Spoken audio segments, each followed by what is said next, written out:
성탄의 계절, 주 오심의 계절, 대림절을 맞아 우리는 성탄 관련 말씀을 지금 나누고 있습니다. 우리는 이 시즌만 되면 매년 같은 이야기를 나누어요. 그러나 우리에게는 전혀 지루하거나 지겹지가 않습니다. 들을 때마다 은혜가 되고 기쁨이 되는 것이지요. 왜 그럴까요? 우리 주님의 탄생 이야기이기 때문입니다. 그 이야기 안에는 우리를 향한 하나님의 사랑, 그 스토리가 담겨져 있어요. 또한 우리를 향한 예수님의 그 겸손과 희생이 담겨져 있습니다. 더불어 성탄의 사람들의 감동적인 스토리가 담겨져 있는 것입니다. 올해는 대림절을 맞아 선물이라는 관점으로 함께 말씀을 살펴보고 있어요. 전체 주제는 예수님께 드리는 선물인 것입니다. 성탄절이 예수님의 생일이잖아요. 그러니까 생일 맞은 예수님께 마땅히 우리 편에서 어떤 선물을 드릴 수 있을까를 지금 살펴보고 있는 것입니다. 지난주는 동방박사들이 드린 선물을 함께 살펴보았지요. 그 중심에는 예배가 있습니다. 그 동방박사들의 예배의 모습을 통해서 나 자신의 예배를 한번 점검해보는 시간을 가졌습니다. 먼저 예배에는 갈망이 필요하다는 거예요. 아무런 기대 없이, 사모함 없이 그저 의무적으로 형식적으로 예배에 나오는 것이 아니라 먼저 예배에 대한 갈망, 그 사모함이 있어야 된다는 것입니다. 예배에는 결단이 필요하다는 것이죠. 어떤 방해를 이겨내야 돼요. 대가를 치러야 됩니다. 중요한 것을 얻기를 원한다면 반드시 값어치를 지불해야 되는 거예요. 또 예배에는 만남이 필요하다는 것입니다. 우리가 사람 만나러 예배 오는 거 아니잖아요. 주님을 만나는 은혜가 필요합니다. 그 중심에는 주님께 헌신, 가장 귀한 것을 드리는 그런 헌신이 필요한 것입니다. 그리고 마지막으로 예배는 삶의 예배가 필요하다는 거예요. 그저 주일 1시간 예배당에서만의 예배가 전부가 아니라 우리의 매 일상이 예배적 삶이 되어야 됨을 우리가 말씀을 통해서 함께 살펴보았습니다.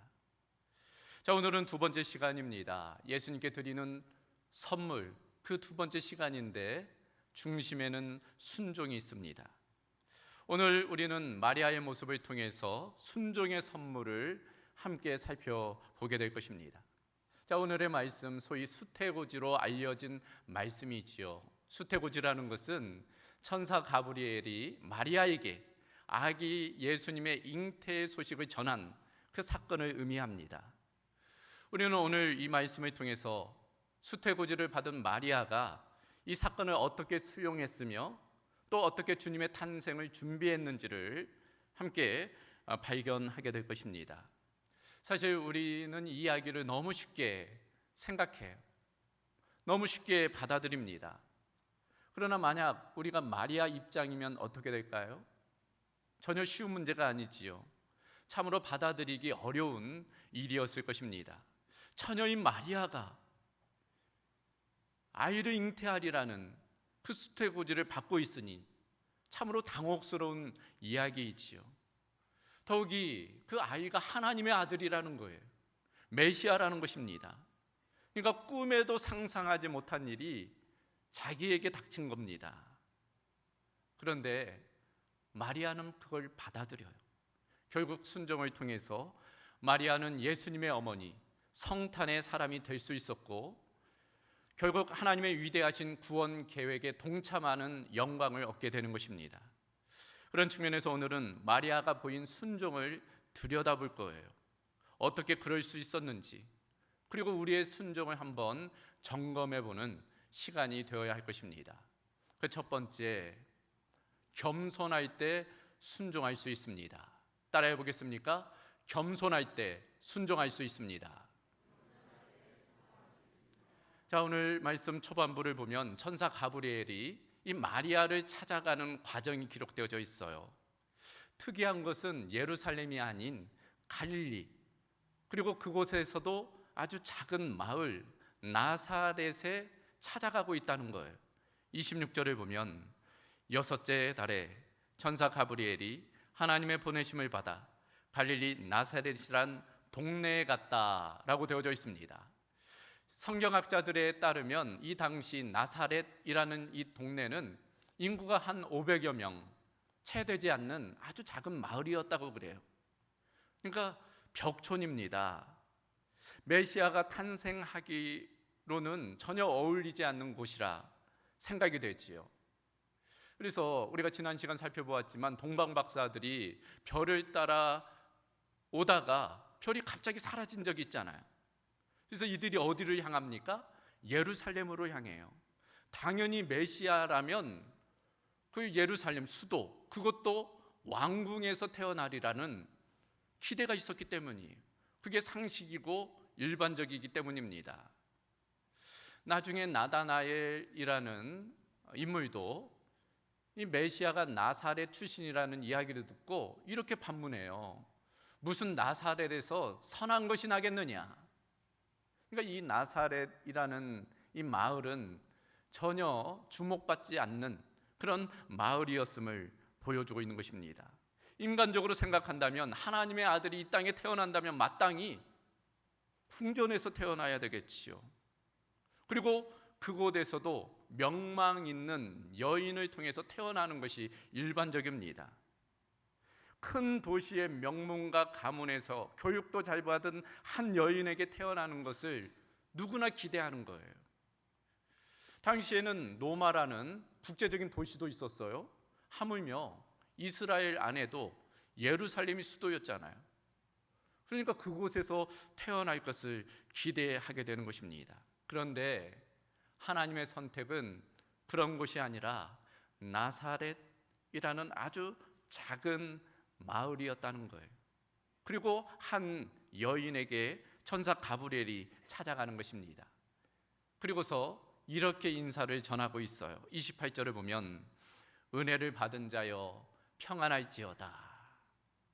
30절에도 또 같은 인사를 전합니다. 천사가 이르되 마리아여 무서워하지 말라. 내가 하나님께 은혜를 입었느니라. 그러니까 천사 가브리엘이 한 번만 아니라 두 번씩 이 마리아에게 은혜를 받았다라고 전하고 있는 것입니다. 자, 이때 이 마리아의 반응이 참 인상적이에요. 29절을 보면 처녀가 그 말을 듣고 놀라 이런 인사가 어찌함인가 생각하였다라고 되어져 있습니다. 그러니까 마리아가 이런 식으로 반응하지 않았어요. 아, 그래요? 좀 놀랍기는 하지만 뭐 그럴 수 있겠네요. 나 정도는 뭐 그럴 만도 하지요. 은혜 받을 만도 하지요. 아니 왜 이제야 왔어요? 진작에 찾아와서 은혜 줘야지. 그러니까 이 마리아는 이 은혜를 당연히 여기거나 마땅하다고 생각하지 않았어요. 자신이 그럴 만한 자격이 있다고도 생각하지 않았습니다. 오히려 자기는 그럴 만한 자격이 없는 자라고 겸손히 고백하고 있는 것입니다. 그것을 우리는 38절 말씀을 통해서 명확하게 발견하게 돼요. 마리아가 이르되 주의 여종이오니, 자기를 가리켜 여종이라고 표현하고 있어요. 자기를 낮추는 그런 겸손의 태도입니다. 저는 주님 앞에 설 수 없는 연약하고 비천한 여인에 불과합니다. 저는 종에 불과한 존재입니다. 그렇게 표현하고 있는 것입니다.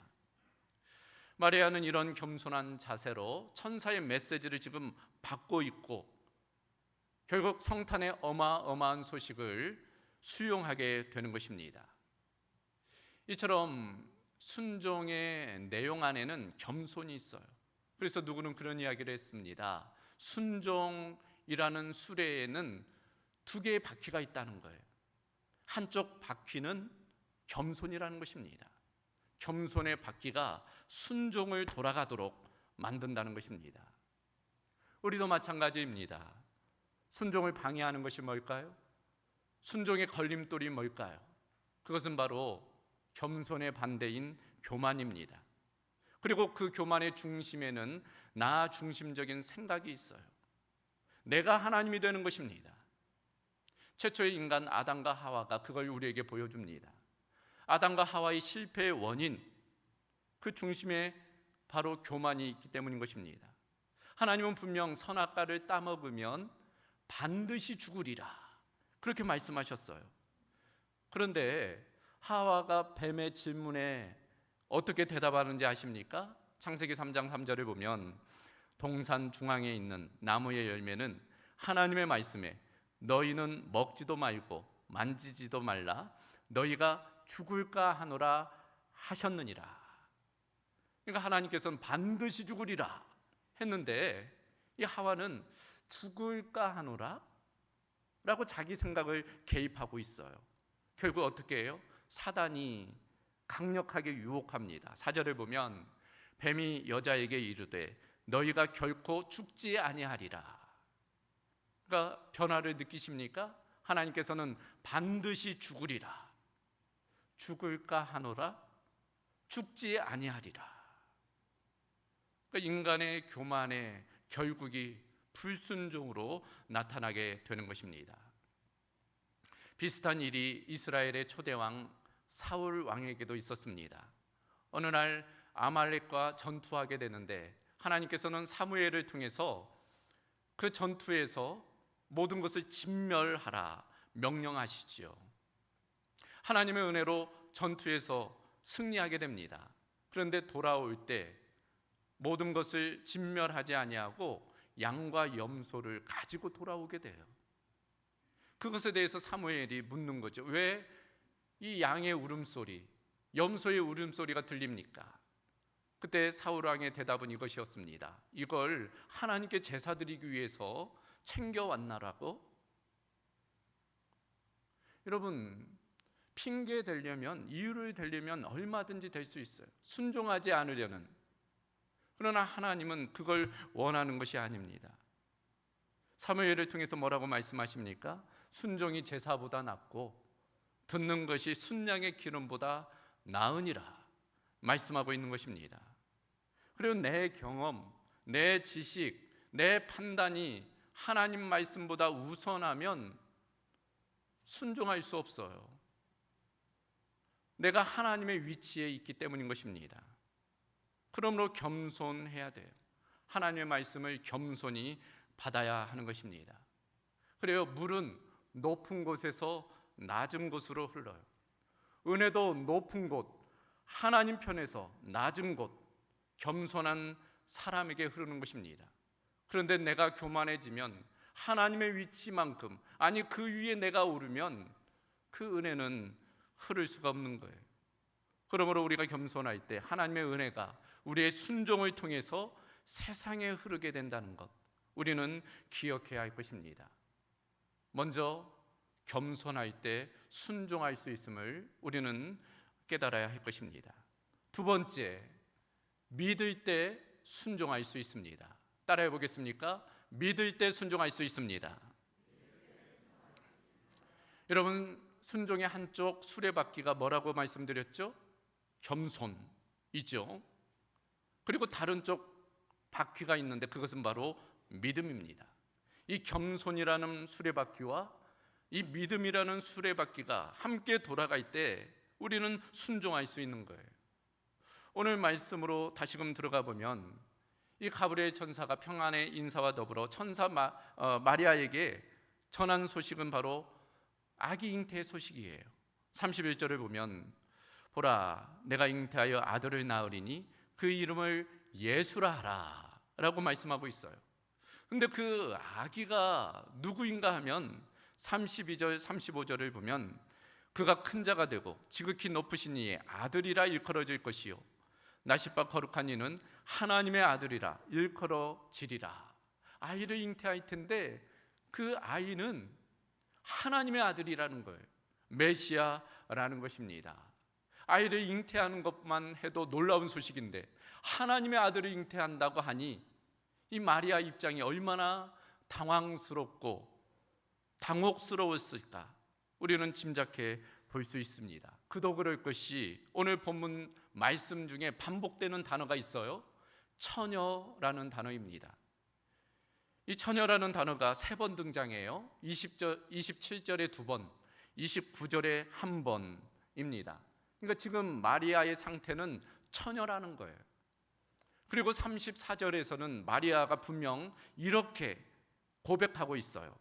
나는 남자를 알지 못하니 어찌 이 일이 있으리까. 여기서 남자를 알지 못하니, 안다라는 단어, 헬라어로는 기노스코라는 단어이고 히브리어는 우리가 잘 아는 야다라는 단어예요. 친밀한 알을 의미합니다. 성적인 알을 의미하는 거예요. 그러니까 객관적으로 상식적으로도 처녀가 아이를 잉태할 수 없잖아요. 그리고 자신의 주관적으로도 경험적으로도 자기가 처녀이니까 아이를 잉태할 수 없다는 것을 아는 것입니다.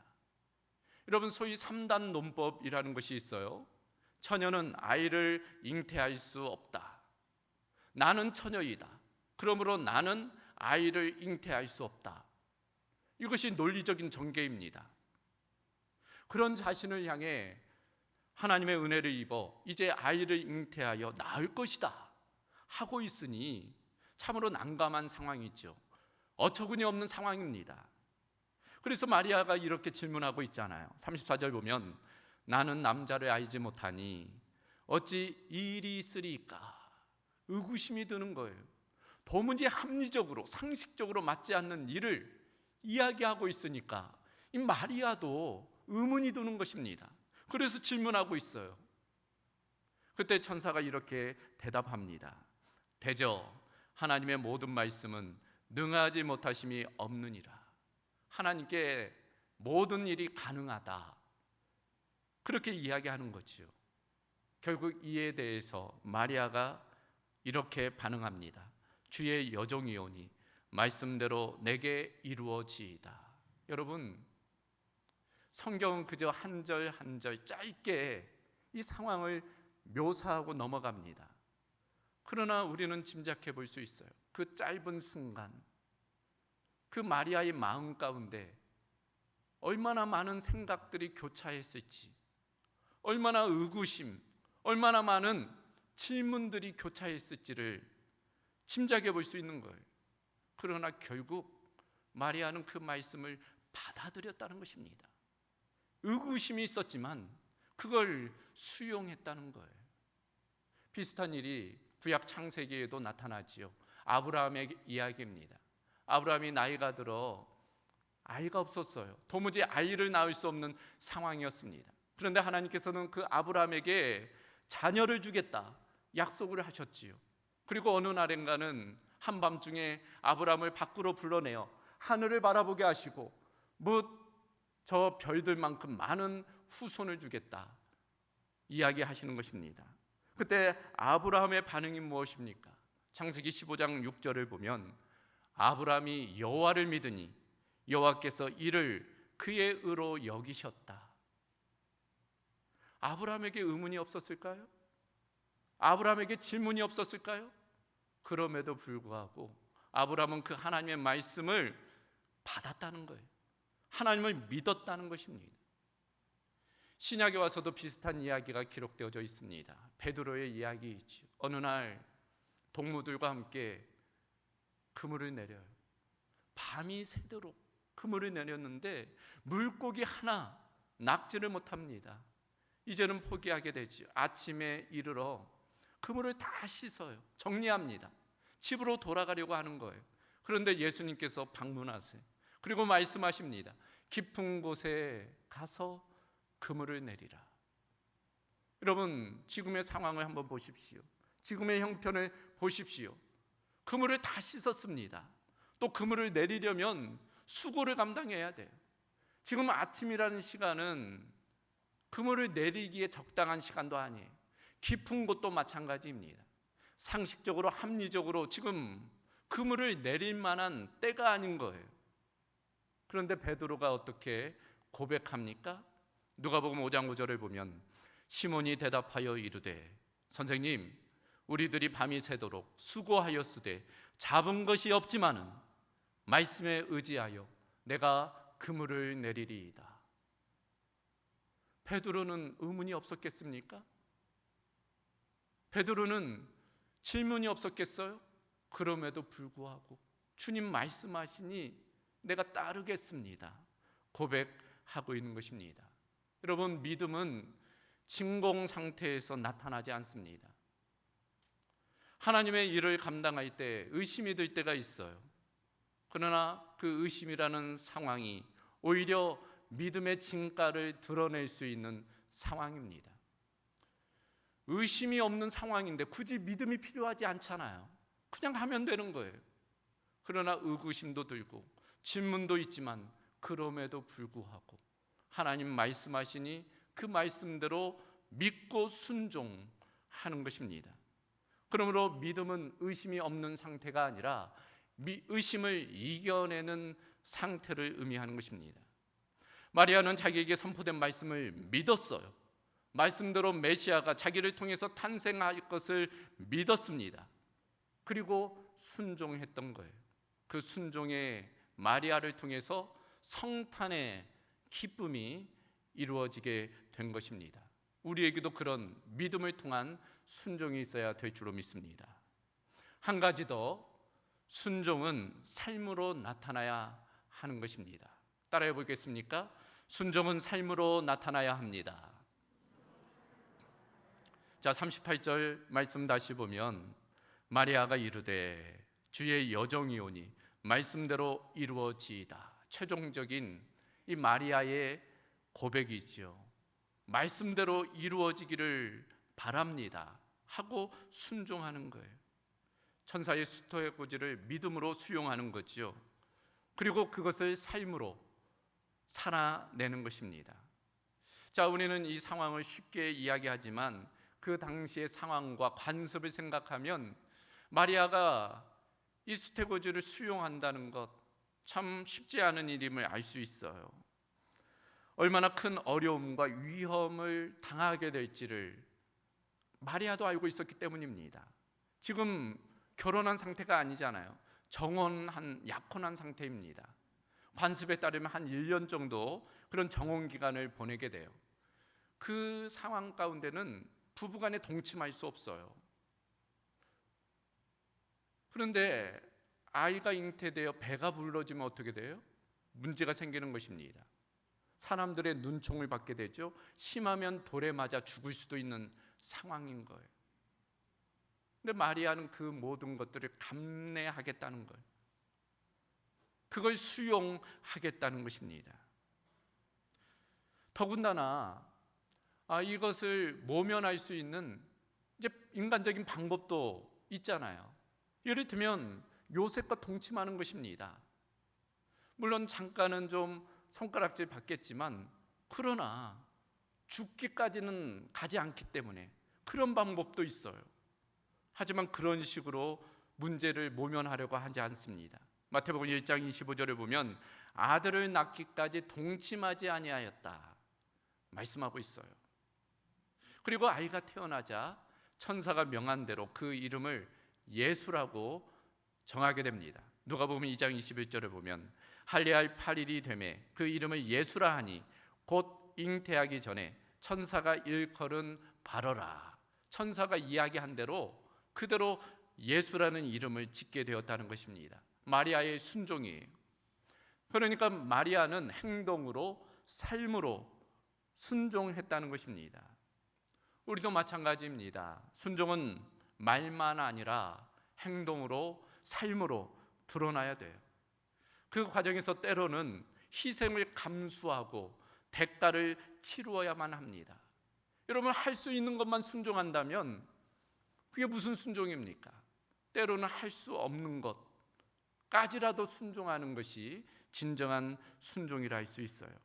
그런 순종, 곧 삶으로 드러내는 순종이야말로 하나님께서 기뻐하시는 온전한 순종이 되는 것입니다. 그런 측면에서 우리 모든 공덕교회 성도들은 온전한 순종, 이 순종의 선물을 통해서 주님을 기쁘시게 하는 그런 삶이 되어야 할 줄로 믿습니다. 그런 은혜가 우리 모두 가운데 있기를 주님의 이름으로 소망합니다. 자, 오늘 말씀을 정리합니다. 오늘은 마리아를 통한 예수님께 드릴 두 번째 선물을 함께 살펴보았어요. 그 중심에 순종이 있습니다. 그 순종은 어떤 순종일까? 겸손한 순종입니다. 의심을 극복하는 믿음의 순종이, 그리고 삶으로 살아내는 순종인 것입니다. 우리도 마리아와 같이 그런 순종을 통해서 주님을 기쁘시게 하는 삶을 살아갈 수 있기를 주님의 이름으로 소망합니다. 감사하신 아버지 하나님, 오늘 마리아의 모습을 통해 우리가 예수님께 드릴 그 순종을 살펴보게 하심을 감사합니다. 우리가 날마다 겸손한 마음으로, 또 의심을 극복하고 믿음으로, 또 삶으로, 순종으로 주님을 기쁘게 하는 삶을 살아가도록 역사하여 주시옵소서. 모든 것 주께 감사드리오며 우리 주 예수 그리스도의 이름으로 기도하옵나이다. 아멘.